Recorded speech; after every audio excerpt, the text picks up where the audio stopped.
What's up, everybody? Happy Monday. Hope all you're having a great day so far. Tyler Christopher. That judge in his case was stupid. So basically, Tyler Christopher, I don't know if you all know this, but some of you may, that he got arrested on November the 11th. He was drinking. I guess it was his birthday. He was out drinking. He got into a fight or whatever the case may be.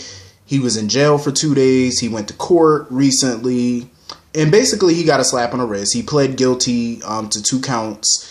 He got a slap on the wrist. He had to pay a $440 fine. He got no probation.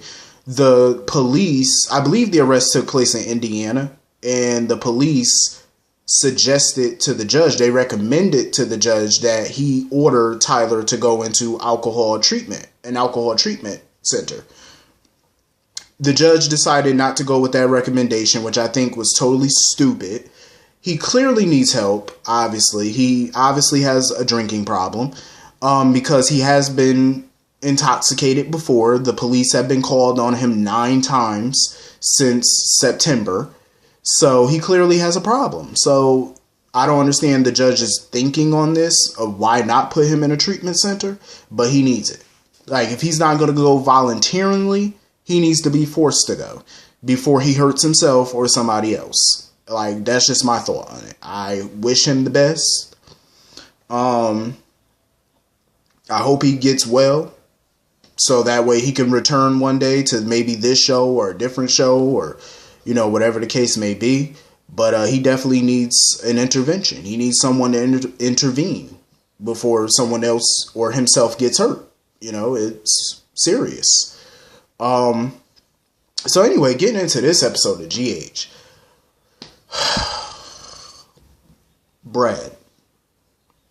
Brad continues to piss me off as usual. I'm getting so sick of him. I wish Julian would just throw Brad down a flight of stairs at this point. Like, him coming over to Julian's bar or whatever to bring some type of peace offering, or he talking about he comes in good faith and all that. Brad, there's nothing good or faithful about you. You wouldn't know faith if it smacked you in the face, boy. Like, why are you in this man's face every 5 seconds? You sat there, snitched on him to Lucas. Lucas done kicked him out of his life. Now you're there trying to fix everything. Because you know that Julian can blow up your spot anytime you feel like it. Even if that means throwing himself under the bus, you would get the brunt of it too, though. You would get the worst of it compared to Julian. And that's why he's trying to sit there and do damage control now. So he comes to Julian trying to broker some type of little peace offering, some deal where he can try to persuade and convince Lucas to let Julian back in his life so that way Julian could keep the secret about Wiley. And, you know, I think Julian's going to play him. Julian definitely going to get vengeance on Brad. Now that he know that Brad set him up and recorded that conversation and played it for Lucas, oh, trust and believe, Julian's not done with him. Julian made it seem like they were going to be cool and coexist and he was going to keep the secret and he was going to work with Brad or whatever. No, Julian going to play him like Lotto. Because I have the feeling the old Julian may resurface. Like, just the way he was acting today. He deleted Kim's number and name out of his phone. He, you know, put away his, I guess, his best grandfather or whatever t-shirt that was he had. He put it away in the drawer. He just looked like he's over everything. Like, he's just over the BS. He's over everybody. I wouldn't be surprised if Julian reverted and started plotting and scheming and stuff. I wouldn't be surprised. Because he just got that look on his face like he's about to do something slick. And he just seems like he's fed up with everything and everybody at this point. And I couldn't say I blame him. But he did get himself in this situation, though, because he should have just stayed out of it from the jump. Like I've been saying for the past year, Julian should have stayed the hell out of this. But, of course, you know, he dug himself deeper into this. Now he got to figure out how to wiggle out of it. And, of course, I was somewhat surprised, but I wasn't, that Brooklyn Ashton sashayed her ass up in the bar. And she came up in there with a whole lot of sass. Because Julian basically kicked everybody out the bar. You know, he was like, you know, I'm gonna cover everybody tab or whatever, but y'all need to go. And Brooklyn wasn't going nowhere. She was sitting right up in there.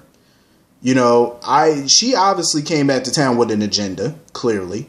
The question is, what is she up to? Like, why did she come back to town after all these years? Like, what is she plotting against? Who is she plotting against? Because whenever a Quartermaine comes back to town and they acting a little suspicious or whatever, or a little weird, or they be on phones and talking and having these little conversations with people, you already know she ain't come back to town for no reason. She came back because she has an agenda. We just have to decipher what's her agenda and who's involved. So I'm pretty sure all of that will start to unravel soon. But it was good to see her. Amanda Setton playing Brooklyn. I miss Amanda dearly. I loved her when she played Kimberly Andrews on One Life to Live, especially her scenes with Clint Buchanan and stuff. I loved her up there. Perfect. She was perfect for the role. I want to see how she's going to do on this show, though, playing with a bunch of different people. But I think she'll do well. I think she'll do very well on this show. I hope so. I hope her and Julian are not going to hit them sheets, because Ned would have a heart attack. Like, Julian was basically telling her, like, you need to leave too. And she was like, I'm not going nowhere. She was like, get me another drink. She was like, get me a drink, because I'm not leaving. Her and Julian hooking up would be crazy. Like, that would be wild. I mean, what do y'all think about a potential hookup between Julian and Brooklyn? I think that would be crazy. It would definitely cause a lot of hell and chaos with the Quartermaines, like especially Olivia and Ned. So anyway, moving on from that, Obrecht, she didn't come to play. Like, she was basically telling Lucas, like, basically your husband is still lying to you. Brad still got secrets.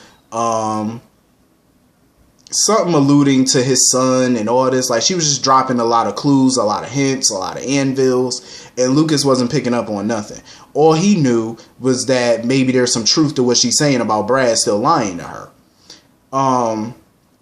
And he was getting all type of attitudes with Obrecht and stuff, talking about some, oh, your manipulations ain't gonna work. You need to leave us alone. We're done with you, and blah, blah, blah, blah. And when Brad came up in there, Obrecht told Brad straight up. She said, you better, tell your husband that he better change his attitude. And we all know what that meant when she said that he better change his attitude. Like, we know what that meant. That if Lucas don't shape up, she about to start spilling some tea that he not gonna like. I love Obrecht. She don't play no games. I wish she would have told him right then and there, like, get this storyline done and over with, but we all know it ain't gonna be that simple.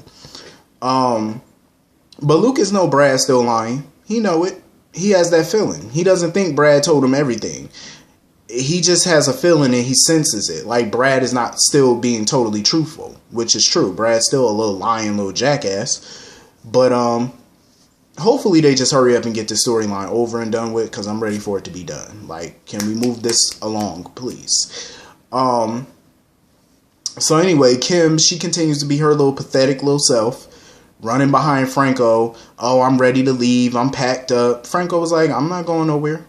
He was like, I wish you the best of luck, but I'm not leaving. Because he decided, I guess what Scott told him pretty much worked about what happened between Franco and Drew when they were kids and Jim Harvey. I guess that actually worked. Because he decided to have the surgery that could potentially put him in a coma. But he told Kim that she should stay in Port Charles and stuff, but she decided not to because there was nothing left for her there. Drew's gone, the real Drew, and Oscar's gone. So there was really no need for her to stay. So her apartment is all empty. She packed up, so she might as well just go. I wish Tamira Braun the best. I really do. I love Tamira Braun. I think she's a great actress, especially in the daytime arena. I think she's remarkable. I wish that they would have had something better for her storyline-wise, because I think she's a gem. When she was on Days of Our Lives and stuff as Nicole's sister, I felt like when she was on AMC, they dropped the ball with her. Every show, I feel, drops the ball with her. I feel like they don't give her enough great material. Like, they give her enough material, but they don't have anything to back it up. So that way, when that material is done, it's like, okay, what do you do with her now? Like, you're kind of setting her up for failure.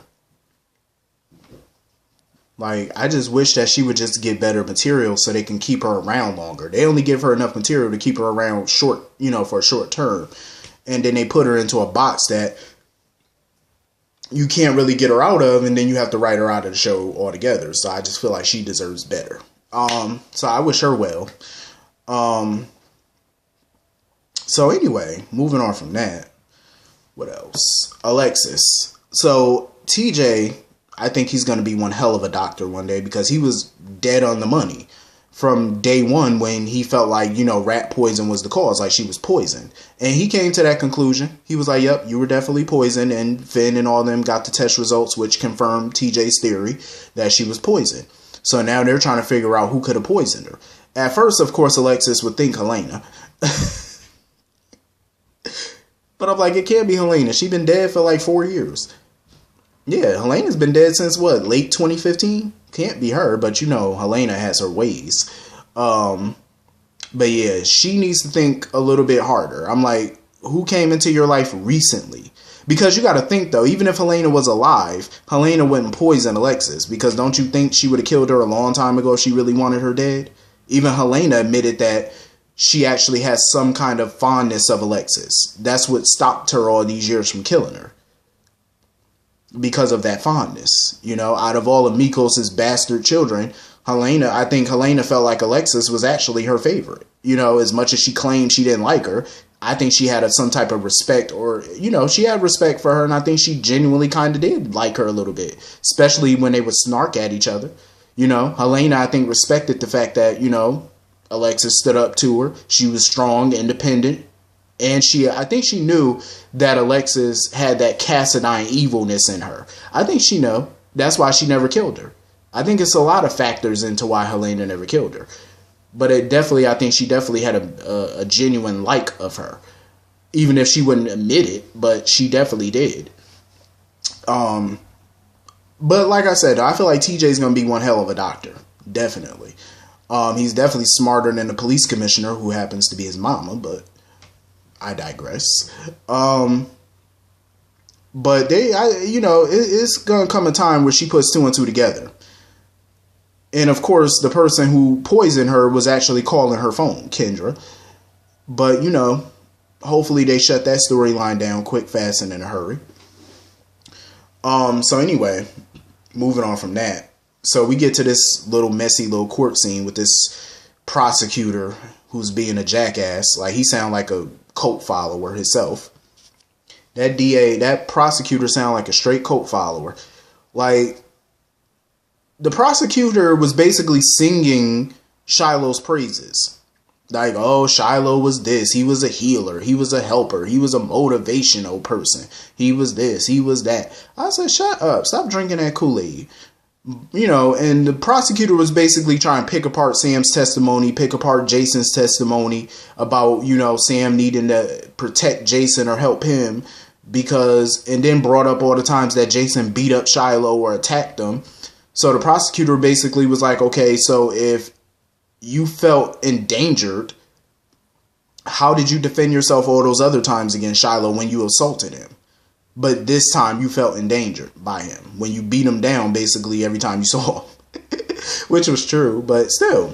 Shiloh had a weapon on him though, and Jason didn't have a weapon. So Jason could have at least kicked his knee or something. But it was funny because the prosecutor was like, oh, Sam, you wanted him dead or whatever. First of all, most of the people in that town wanted Shiloh dead, but ain't none of them take steps to kill him. They all took steps to put him in prison. I felt like Diane held her own in the case, as she always does. But I do feel like once the judge comes back with the ruling, I feel like it's a 50-50 crapshoot.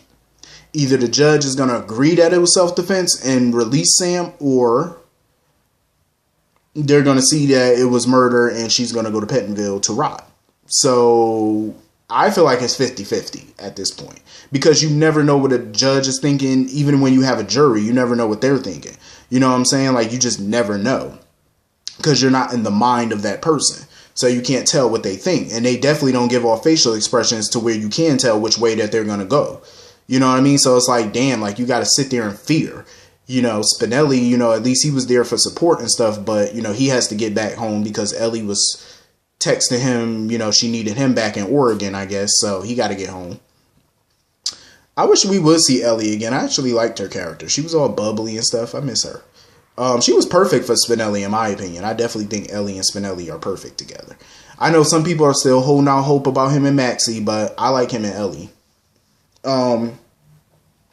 So yeah, now they just gotta wait for the judge to come back and figure out what they're gonna do with that one. But anyway, that was pretty much the whole episode. Hit the comment section. Let me know what y'all thought about today's episode. I will see y'all all later. Have a great day. Peace.